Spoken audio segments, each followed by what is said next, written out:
Après le vrai-faux président candidat, cette semaine, place au vrai-faux débat. Lundi, dans l'émission La France face à la guerre, diffusée sur TF1, seuls 8 candidats sur les 12 officiels ont été invités.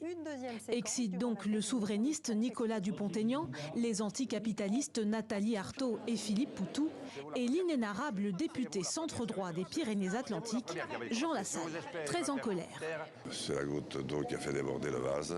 Quand la première chaîne d'information de France vous méprise à ce point, sans un mot, et que vous avez des journalistes aussi lâches que nous le sommes, qui prennent un tel plaisir à s'esbaudir, à jouer au plus beau, eh bien moi ça me donne envie de dégueuler.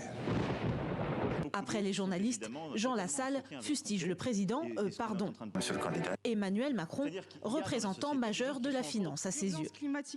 Mais il en faut plus pour atteindre le chef de l'État.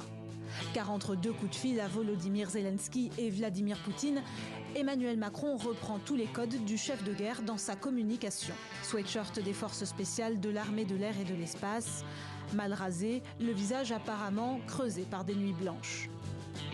Une charge qui ne l'a pas empêché d'enfin dévoiler les grands axes de son projet. Près de 5 heures de conférence de presse avec un maître mot, réformer. Nous continuerons les réformes de l'assurance chômage pour l'adapter à la conjoncture. Il y aura dans cette réforme l'obligation de consacrer 15 à 20 heures par semaine pour une activité permettant d'aller vers l'insertion professionnelle. La réforme que je souhaite mener, c'est de mener cet âge légal jusqu'à 65 ans. Le lendemain, en meeting dans le sud de la France, Valérie Pécresse contre-attaque. Alors oui, Monsieur Macron va faire la réforme des retraites jusqu'à 65 ans. Mais qui a eu le courage de le dire? C'est nous. Ce président caméléon, qui dit à tout le monde ce qu'il a envie d'entendre. Qui peut le croire? Eh bien, à en croire les derniers sondages, 29% des électeurs, pendant que Valérie Pécresse, elle, dégringole à 11% d'intention de vote. La candidate LR décroche donc du peloton de tête. Il va falloir travailler plus, dépenser mieux et moins l'argent public. Un discours plus ou moins clair qui lui vaut d'être dépassé par sa gauche, par Jean-Luc Mélenchon, qui continue sa progression et tacle lui aussi Emmanuel Macron lors d'un meeting en faveur de la 6e République. Monsieur Macron a annoncé fort et clair son programme.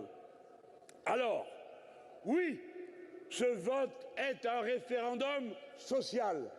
Vous êtes prévenus. Mais à 3 semaines du premier tour, se place en maître des horloges et affiche une longueur d'avance sur ses concurrents. Bonjour. Bonne course. On est quand même le plus beau pays du monde. Allez, à la semaine prochaine.